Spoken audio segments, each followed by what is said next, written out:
Qui sont les anges? Que s'est-il réellement passé dans les cieux avant la création du monde? Ces entités célestes ne sont pas de simples spectateurs de l'existence humaine. Elles ont joué des rôles cruciaux dans des événements qui ont façonné le destin de la création. Mais tous ne sont pas restés fidèles au dessein divin. Les anges ne sont pas seulement des messagers de Dieu. Ils font partie d'une armée céleste aux fonctions distinctes. Michel est le grand commandant des forces divines, décrit comme le protecteur du peuple de Dieu et celui qui affronte les forces des ténèbres.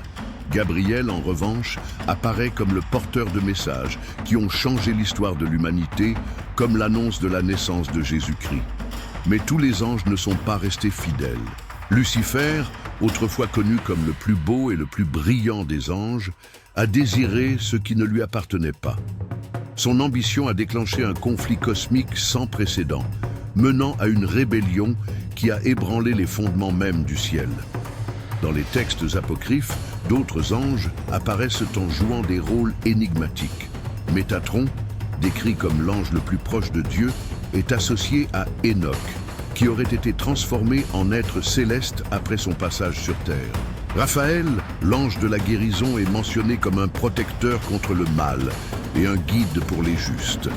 Uriel, quant à lui, est le porteur de la lumière divine et du jugement, chargé de révéler des secrets cachés et d'apporter des avertissements sur l'avenir. La rébellion et le destin des anges déchus ne furent pas qu'un simple affrontement entre des forces opposées. Ce fut un choc de volonté, une bataille de loyauté et de trahison. Michel et ses anges sont restés fidèles au Créateur, tandis que Lucifer et ses partisans furent expulsés, jetés dans les profondeurs d'une existence marquée par la séparation d'avec Dieu. Mais ce conflit ne s'est pas arrêté dans le passé. L'influence des anges est encore présente dans l'histoire humaine. Combien de batailles invisibles se déroulent autour de nous? Combien de messages divins résonnent encore, guidant ceux qui recherchent la vérité? Les anges continuent d'être des pièces fondamentales du plan divin, accomplissant des missions qui dépassent notre compréhension. Mais que savons-nous vraiment d'eux? Que révèle la Bible et que nous apportent les textes apocryphes en complément? Dans les récits à venir, nous explorerons l'histoire de chacun de ces êtres célestes, comprenant leurs origines, leurs missions et les secrets cachés qui entourent leur existence. Préparez-vous à découvrir la vérité sur les anges. Michel, si la guerre dans les cieux a réellement eu lieu, qui a mené les forces de la lumière contre les ténèbres? Qui fut le grand général de l'armée céleste qui s'est dressé contre la rébellion et est resté inébranlable face au chaos? Son nom résonne comme un cri de guerre à travers les âges. Michel, le prince des armées du Seigneur. Depuis les origines de la création, Michel est décrit comme le plus grand guerrier céleste, celui qui demeure ferme dans la défense de la justice et de la sainteté de Dieu. Alors que de nombreux anges ont été assignés à des missions spécifiques, sa tâche a toujours été liée à la guerre spirituelle, à la protection des élus et à la défaite des forces des ténèbres. Le premier grand affrontement de Michel a eu lieu avant même que l'humanité n'existe. La Bible nous révèle qu'un grand conflit éclata dans les cieux. Apocalypse 12, 7, 9. Lucifer, consumé par l'orgueil, souhaita s'élever au-dessus de Dieu lui-même. Il rassembla une légion d'anges et déclara la guerre au Créateur. C'est alors que Michel entra en action. Les Écritures affirment: il y eut un combat dans le ciel. Michel et ses anges combattirent contre le dragon. Et le dragon et ses anges combattirent, mais ils ne furent pas les plus forts, et leur place ne se trouva plus dans le ciel. Apocalypse 12, 7, 8. Dans le livre de Daniel, il est décrit comme le grand prince qui lutte pour le peuple de Dieu. En ce temps-là se lèvera Michel, le grand prince, celui qui se tient auprès des enfants de ton peuple. Daniel 12, 1. Mais pourquoi Satan aurait-il eu de l'intérêt pour le corps de Moïse? De nombreux chercheurs pensent que cette bataille représente la lutte entre la vie et la mort, entre la résurrection et la destruction. Michel, en tant que prince des armées de Dieu, revendiquait Moïse pour un dessein plus grand, montrant que même la mort ne peut arrêter les plans divins. Si Michel fut responsable d'expulser Lucifer du ciel, alors il sera aussi celui qui participera à la bataille finale contre les forces des ténèbres. Le livre de l'Apocalypse suggère que, dans les derniers jours, Michel jouera un rôle fondamental dans l'affrontement contre Satan et ses partisans. Il n'a pas seulement chassé les anges déchus dans le passé, mais il reviendra combattre le mal avant la restauration complète de la création. Et lorsque cette bataille aura lieu, qui se tiendra à ses côtés? Qui restera ferme dans l'armée de la lumière?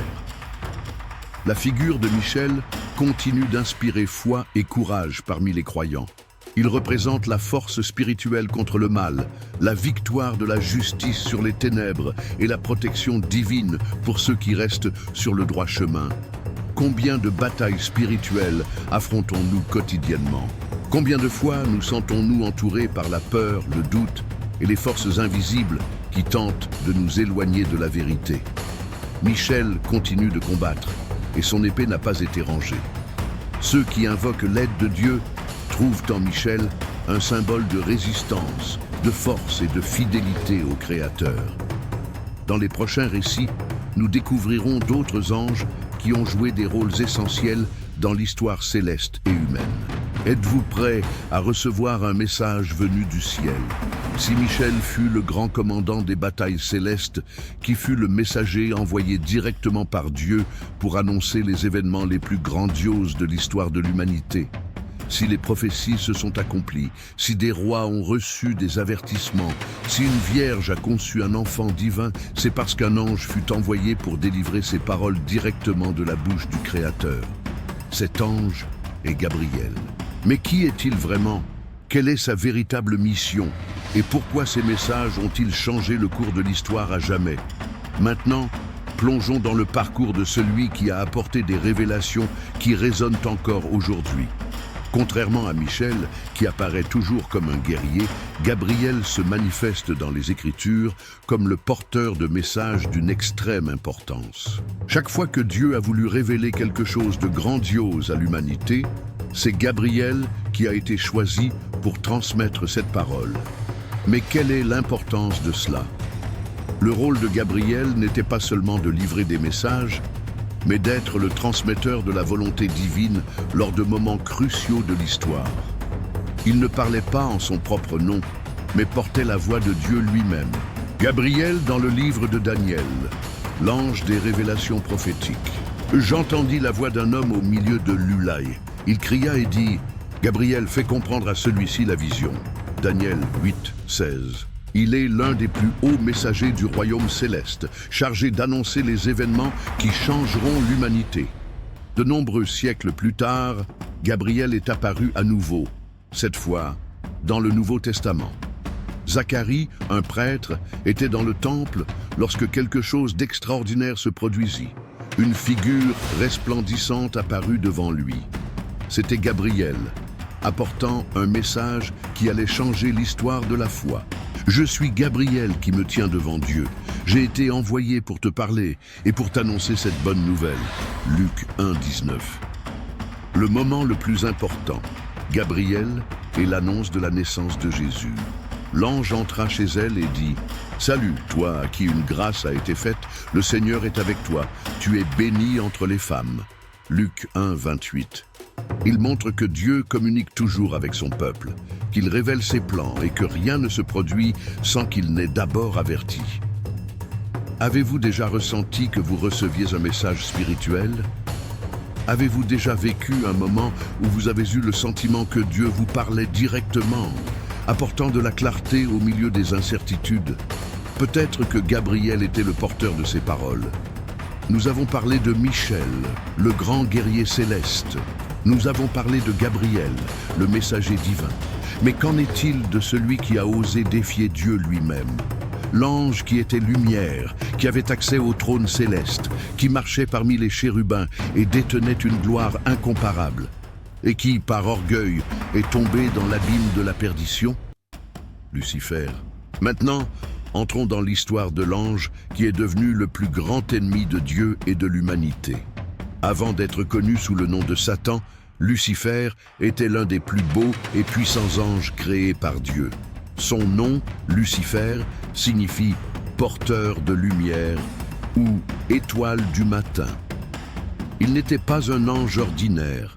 Les Écritures indiquent qu'il occupait une position de très haute importance, peut-être en tant que chérubin gardien, proche du trône divin lui-même. Mais que s'est-il passé pour qu'il abandonne sa gloire et devienne le prince des ténèbres?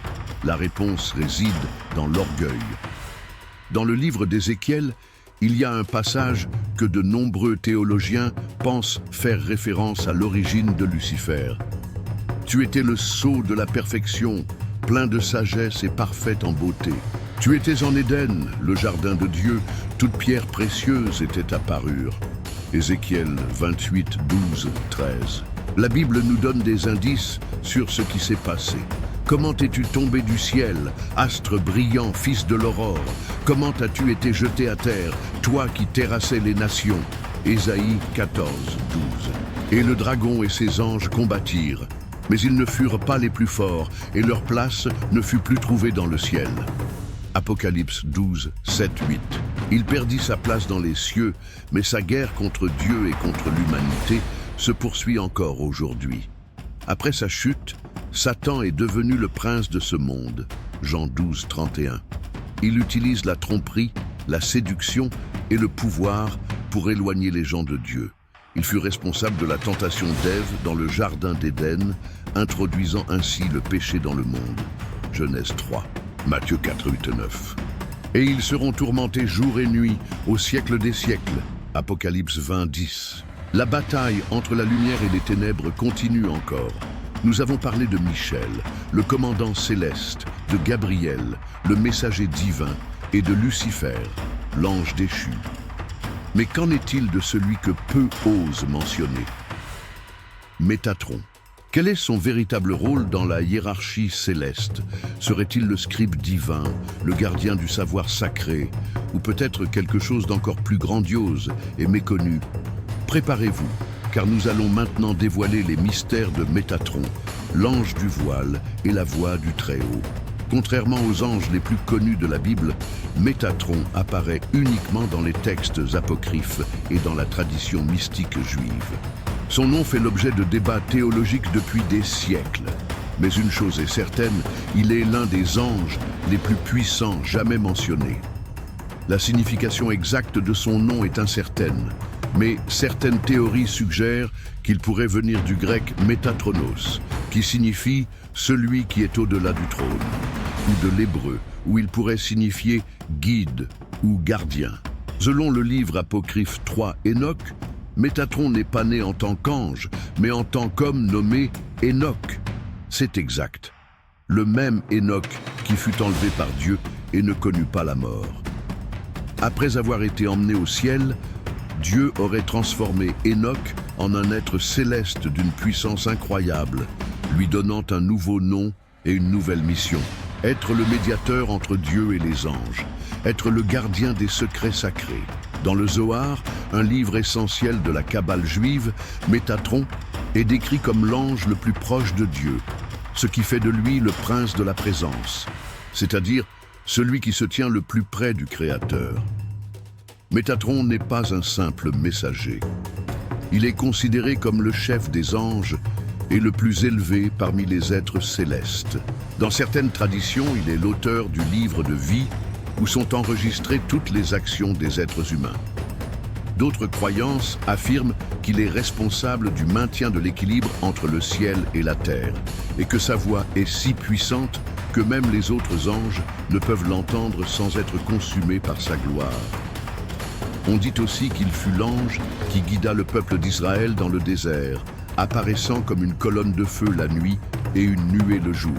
Si cela est vrai, alors Métatron était présent lors des moments cruciaux de l'histoire de l'humanité.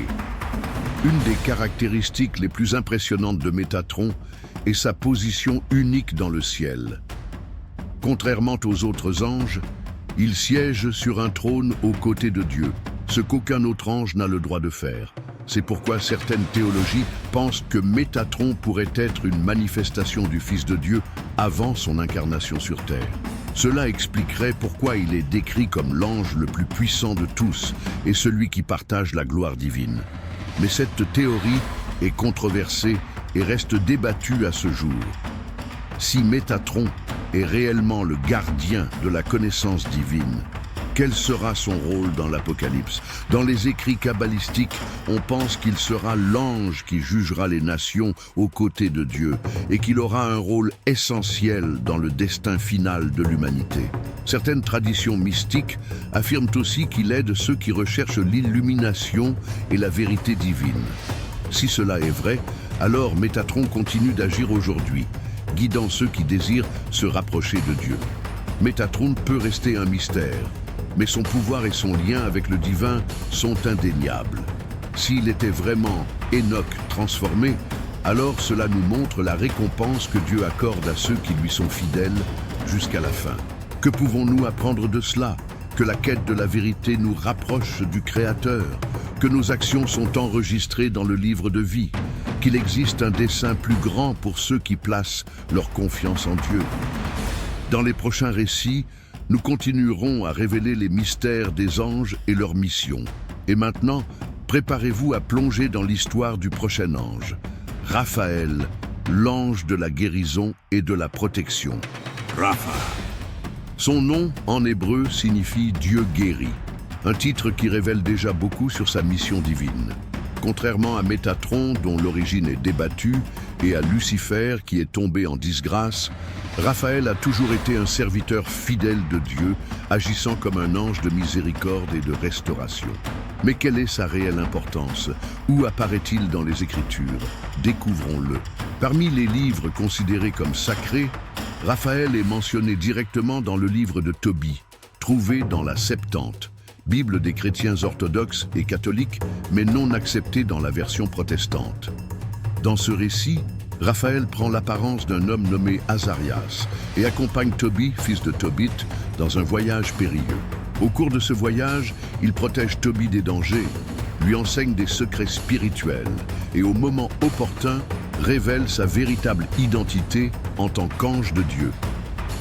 Mais le rôle de Raphaël va bien au-delà de cette histoire.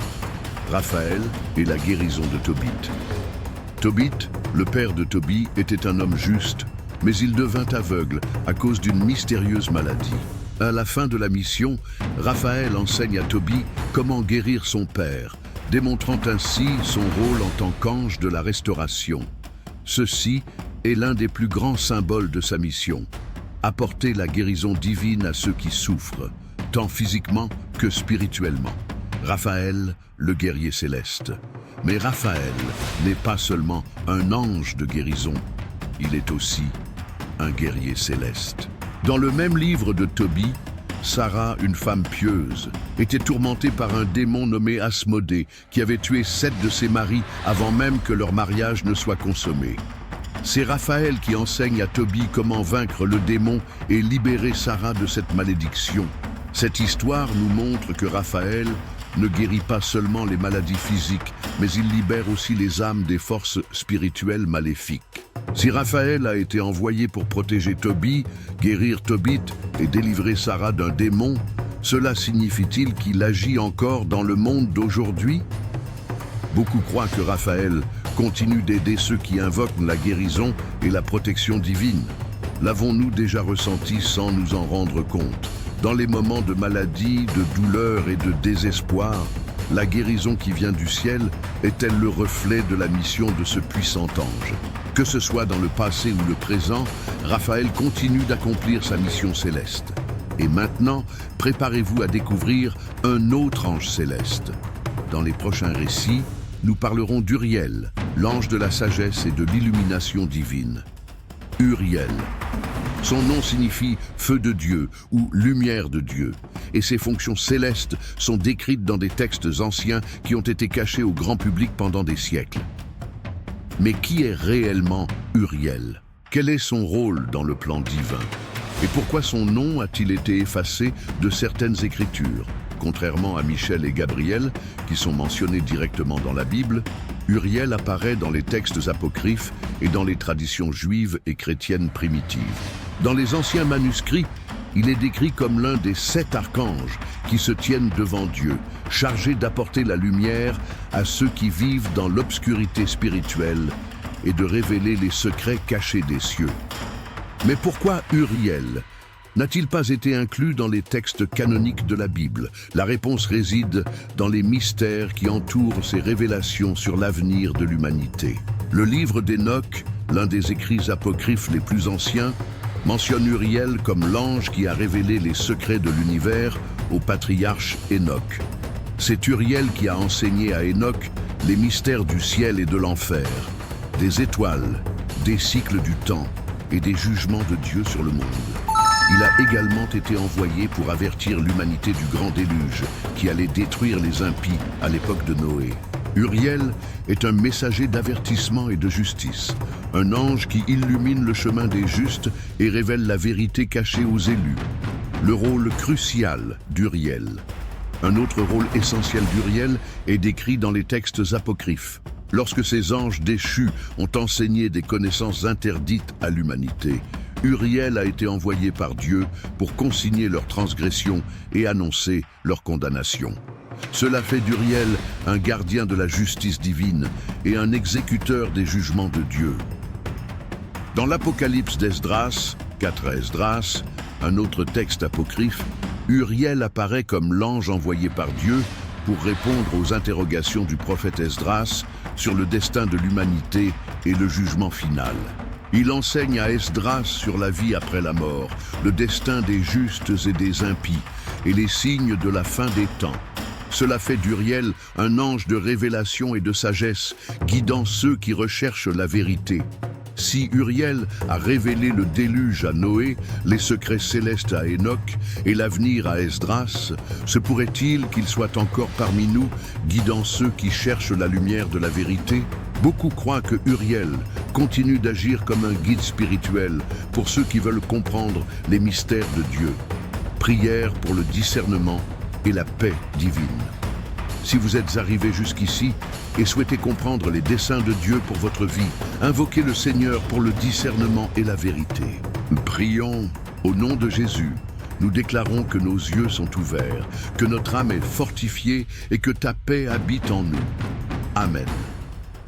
Si cette prière a touché votre cœur, partagez ce message, laissez votre Amen en commentaire et continuez avec nous sur ce chemin spirituel. Abonnez-vous à la chaîne, activez les notifications et découvrez les mystères spirituels qui peuvent changer votre vie pour toujours. À la prochaine vidéo, que Dieu vous bénisse puissamment.